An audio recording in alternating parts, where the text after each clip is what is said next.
ለአርሰናል ደጋፊዎች አስደሳች ዜና ተሰምቷል። የቻምፒየንስ ሊግ አሸናፊ የሆነውን የመስመር አጥቂ ብራድሊ ባርኮላን ራዳር ውስጥ አስገብቶታል ተብሏል። አርሰናል ሌላኛውን የመስመር አጥቂ ኖኒ ማዱዌኬን ከቼልሲ ለማዛወር ፍላጎት እንዳለው ደግሞ ጎል.com አስነብቧል። ከዚያ ባለፈ አርሰናል የተከላካይ ስፍራውን ለማጠናከር በአውሮፓ ትልልቅ ክለቦች እየተፈለገ የሚገኘውን የአያክሱን ተከላካይ ጆሬል ሃክቶን የማስፈረም እድል እንዳለው ተነስቷል። ሌላኛው አስደሳች ዜና ለ28 ዓመቱ ኦሌክሳንደር ዚንቼንኮ እስከ 18 ሚሊዮን ፓውንድ የሚከፍል ክለብ ተገኝቷል ተብሏል። ሚኬል አርቴታ በክረምቱ የሚመጡ የአጥቂ ተጫዋቾች ክለቡን መቀላቀያ ጊዜ ዴድላይን አስቀምጠውላቸዋል። ከዚህ ቀን በፊት መምጣት አለባችሁ የሚል ትዕዛዝም ሰጥተዋል።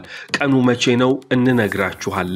ማንቸስተር ዩናይትድ ለብሪያን ምቦሞ የተሻሻለ 60 ሚሊዮን ፓውንድ የዝውውር ዋጋ አቅርበዋል። ደግሞ አንጋፋው የማንቸስተር ዩናይትዱ ጆኒ ኢቫንስ ወደ ቡድኑ አሰልጣኝነት እንደተቀላቀለ እየተሰማ ነው። ዛሬ የወጡ አዳዲስ የዝውውር ዜናዎችን ይዘንላችኋል። ሸጋ ስፖርትን ላይክ በማድረግ ይህ ቪዲዮ ለብዙ ሰዎች እንዲዳረስ አግዙን።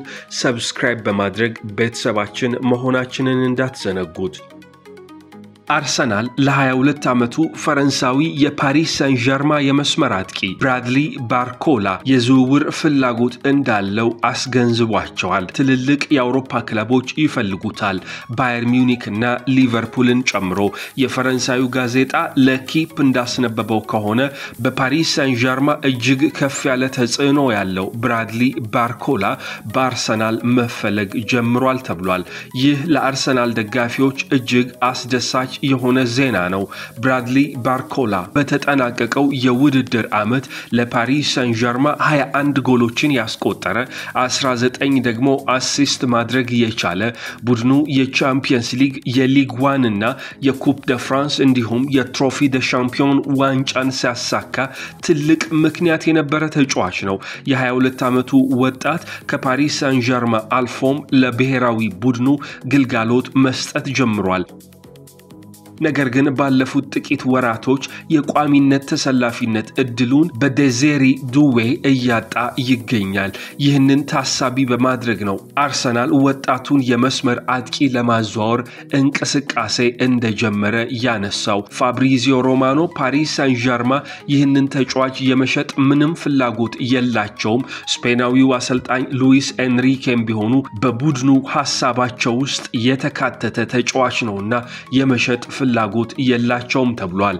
ብራድሊ ባርኮላ በአሁኑ ሰዓት ከፓሪስ ሳን ዠርማ ጋር በክለብ ዓለም ዋንጫ እየተካፈለ ይገኛል። የአርሰናል ደጋፊዎች ቡድናቸው እንደዚህ ያለ ወጣትና ምርጥ ብቃት ላይ የሚገኙ ተጫዋቾችን ታርጌት በማድረጉ ደስታቸውን እየገለጹ ይገኛል። ነገር ግን ፓሪስ ሳን ዠርማ ብራድሊ ባርኮላን የመሸጥ ፍላጎት የለውም ነው የተባለው። አርሰናል ሌላኛውን የመስመር አጥቂ ኖኒ ማዱዌኬን ከቼልሲ ለማዛወር ፍላጎት እንዳለው ደግሞ ጎል.com አስነብቧል። ይህንን ተጫዋች ከቼልሲ ለማዛወር እስከ 50 ሚሊዮን ፓውንድ በለንደኑ ክለብ ሊጠየቁ ይችላሉ ተብሏል። ከአጥቂ ስፍራ ተጫዋቾች ጋር ደግሞ በተገናኘ ቤንጃሚን ሼሽኮን ከአርቢ ላይፕዚግ ማስፈረም ፍላጎት ያላቸው መድፈኞቹ ለዚህ ተጫዋች ደሞዝ እየተጠየቀ ያለው ገንዘብ እጅግ ከፍ ያለ ነው ተብሏል። 32 የፕሪሚየር ሊግ ጨዋታዎች ላይ የተሳተፈው ኖኒ ማዱዌኬ 7 ጎል እና 4 አሲስቶች አሉት። ምናልባት አማራጭ ተደርጎም ተይዟል። የአርቢ ላይፕዚጉ ሼሽኮ እጅግ ከፍተኛ ደሞዝ እየጠየቀ ስላለ ከዚህ ዝውውር አርሰናል ራሱን ሊያገልል ይችላል። ሌሎች የመስመር አጥቂዎችን ለማዛወር እያማተረ ነው ተብሏል። በሌላ ዜና አሰልጣኙ ሚኬል አርቴታ ደግሞ የአጥቂ ስፍራ ተጫዋቾች ቡድኑን የሚቀላቀሉበትን የጊዜ ገደብ አስቀምጠዋል። በዚህ ሰዓት አርሰናል ከቤንጃሚን ሴስኮና ከቪክቶር ዮኬሬሽ ጋር በጥብቅ ስሙ እየተያዘ ይገኛል። ሌላኛው የፕሪሚየር ሊጉ አጥቂ አሌክዛንደር አይዛክም ቢሆን በአርሰናል ራዳር ውስጥ ነው። ዱሳን ቭላሆቪች፣ ቪክቶር ኦሲመህም ቢሆን በዚህ የክረምት የዝውውር መስኮት ወደ አርሰናል የመምጣት እድል እንዳላቸው ሲነሳ ቆይቷል።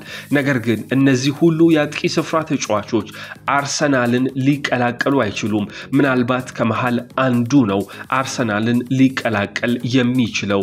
ወደ ቡድኑ የሚመጣው ተጫዋች የዝውውር ቀነ ገደብ ተጥሎበታል። አርሰናልን መቀላቀል የፈለገና ዝውውሩንም ማጠናቀቅ የሚፈልግ አጥቂ በፈረንጆቹ ጁላይ 23 አርሰናል ወደ እስያ አምርቶ የመጀመሪያ የቅድመ ውድድር ዝግጅት ጨዋታውን ከኤሲ ሚላን ጋር ከማድረጉ በፊት ቡድኑን መቀላቀል አለበት ሲል አሰልጣኝ ሚኬል አርቴታ ለክለቡ ኃላፊዎች ነግሯቸዋል። በቡድኑ ውስጥ አስቀድሞ መምጣት፣ የልምምድ ስራዎችን መስራት፣ ከቡድኑ ጋር መቀናጀት ዋነኛ ስራው መሆን አለበት። ስለዚህ ወደ ቡድኑ የሚመጣ አጥቂ በተለይ ደግሞ ቪክቶር ዮኬሬሽ ቡድኑን መቀላቀል ከፈለገ ከጁላይ 23 በፊት በስብስብ ውስጥ መካተትና ቡድኑን ተቀላቅሎ ልምምድ መስራት መጀመር አለበት ተብሏል። የዩቲዩብ ተከታታዮች ሰብስክራይብ በማድረግ ቤተሰብ መሆን እንዳትዘነጉ። ላይክ እና ሼር በማድረግ ለሌሎች እንዲዳረስም አድርጉ። አርሰናል ከአጥቂ ስፍራ ተጫዋቾች ባለፈ ከተከላካይ ስፍራ ተጫዋቾችም ጋር ቢሆን ስሙ እየተያያዘ ይገኛል። በተለይ ደግሞ ወጣቱ የአያክሱ ተከላካይ ጆሬል ሃቶ በአርሰናል ራዳር ውስጥ ገብቷል። የዚህ ተጫዋች ወኪል ወደ ለንደን መጥቷል ነው የተባለው። የ19 ዓመቱ ተጫዋች በቼልሲም እየተፈለገ ይገኛል። ይህንን ተጫዋች ወደ አርሰናል ለማዛወር የተቻለውን ሁሉ ጥረት ይደረጋል ተብሏል። የመሃል ተከላካይ ስፍራ ላይ ሚኬል አርቴታ የተወሰኑ ቡድኑን ማጠናከሪያ ስራዎች መስራት ይፈልጋል። ለዚህ ደግሞ የክሪስታል ፓላሱን ማርክ ገሂን አስበውት ነበረ። ይህ እንግሊዛዊ የመሃል ተከላካይ ግን ምርጫውን ሊቨርፑል አድርጓል። አሁን የ19 ዓመቱን ጆሬል ሃቶን ለማዛወር ወኪሎቹ እንቅስቃሴ ጀምረዋል ተብሏል። በተያያዘ ዜና አርሰናል የመስመር ተከላካዩን ኦሌክዛንደር ዚንቼንኮን ወደ ኤሲ ሚላን የመሸኘት እድል አለው ተብሏል። ለዚህ ተጫዋች 17 ሚሊዮን ፓውንድ አርሰናሎች ጠይቀዋል ነው የተባለው። የ28 ዓመቱ ዩክሬናዊ የመስመር ተከላካይ በሚኬል አርቴታ ውጥን ውስጥ በዚህ ሰዓት የለም። ማይልስ ሉዊስ ስኬሊ እና ሪካርዶ ካላፊዮሪ በቦታው እየተጫወቱ ይገኛሉ። 30 ሚሊዮን ፓውንድ ወጪ ተደርጎበት ከ3 ዓመት በፊት ከማንቸስተር ሲቲ የፈረመው ኦሌክዛንደር ዚንቼንኮ በዚህኛው ክረምት ክለቡን የመልቀቅ እድል አለው። 25.7 ሚሊዮን ፓውንድ ከሳውዲ አረቢያ ፕሮ ሊግ ለኤሲ ሚላኑ የመስመር ተከላካይ ቲዮ ሄርናንዴዝ ቀርቦላቸዋል። ሚላኖች ይህንን ገንዘብ ውድቅ የማድረግ ፍላጎት የላቸውም። ፈረንሳዊውን ቲዮ ሄርናንዴዝ በ26 ሚሊዮን ፓውንድ ገደማ ከሸጡ በኋላ 17 ሚሊዮን ፓውንድ ከፍለው የ28 ዓመቱን ኦሌክሳንደር ዚንቼንኮ ሊያዘዋውሩት ይችላሉ ተብሏል። ኦሌክሳንደር ዚንቼንኮ ላይ ሌላ ፍላጎት ያሳየ አንድ የፕሪሚየር ሊግ ክለብ አለ ሲል ደግሞ ስፖርት ሞል ድረገጽ አስነብቦናል። ስፖርት ሞል እንዳስነበበው ከሆነ ፉልሃም የአርሰናሉ የመስመር ተከላካይ ኦሌክሳንደር ዚንቼንኮ ላይ አይናቸውን ጥለዋል። የፉልሃሙ አሰልጣኝ ማርኮ ሲልቫ ወደ ቡድናቸው እንዲመጣና በክራቨን ኮቴጅ ከዚህ ተጫዋች ጋር መስራት ይፈልጋሉ ነው የተባለው። አርሰናል ከኦሌክሳንደር ዚንቼንኮ ከ13 ሚሊዮን ፓውንድ እስከ 17 ሚሊዮን ፓውንድ ገደማ ገቢ ማግኘት ይፈልጋል። ፉልሃሞች ደግሞ ለዚህ ተጫዋች እስከ 10 ሚሊዮን ፓውንድ የመክፈል ዝግጁነት አላቸው። ስለዚህ ኦሌክሳንደር ዚንቼንኮ ወደ ፉልሃም ወይንስ ደግሞ ወደ ኤሲ ሚላን ወደ የትኛው ክለብ ያመራል በክረምቱ የሚጠበቀው ጉዳይ ነው። ፈላጊዎች መኖራቸውና ገንዘብ ለመክፈልም ዝግጁ መሆናቸው ግን ደጋፊዎቹንና ክለቡን አስደስቷል። የዩቲዩብ ተከታታዮች ሰብስክራይብ በማድረግ ቤተሰብ መሆን እንዳትዘነጉ። ላይክ እና ሼር በማድረግ ለሌሎች እንዲዳረስም አድርጉ። ወደ ማንቸስተር ዩናይትድ ጉዳይ ስንሸጋገር ከብሪያን ምቦሞ ዝውውር ጋር በተገናኘ ማንቸስተር ዩናይትድ አዳዲስ እንቅስቃሴዎችን መጀመሩ ተሰምቷል። ይህንን ካሜሮናዊ የመስመር አጥቂ ወደ ቡድናቸው ለመቀላቀል የመጀመሪያ ዙር ጥያቄ አቅርበው ነበረ።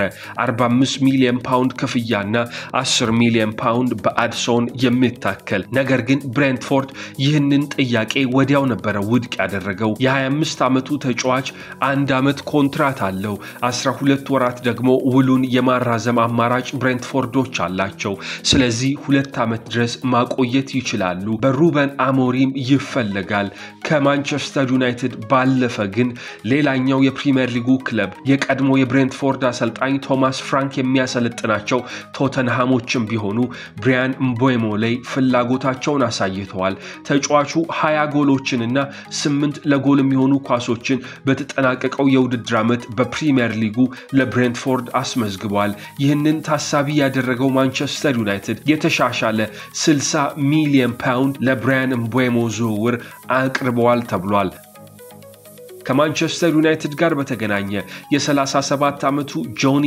ኢቫንስ የማንቸስተር ዩናይትድ ወጣት ቡድንን የማሰልጠን ኃላፊነት ተረክቧል ተብሏል ጆኒ ኢቫንስ ከቡድኑ ተለያይቷል አሁን ወደ ወጣት ቡድኑ በማምራት የአሰልጣኝነት ስራውን ይጀምራል ተብሎ ይታሰባል ጆኒ ኢቫንስ በማንቸስተር ዩናይትድ በሁለት የተለያዩ የጨዋታ ጊዜዎች 241 ጨዋታዎችን አድርጓል 8 ጎሎችንም ማስቆጠር የቻለ ተጫዋች ነው ጆኒ ኢቫንስ ወደ አሰልጣኝነት ሊመጣ እንደሆነ ተሰምቷል የዩቲዩብ ተከታታዮች ሰብስክራይብ በማድረግ ቤተሰብ መሆን እንዳትዘነጉ ላይክ እና ሼር በማድረግ ለሌሎች እንዲዳረስም አድርጉ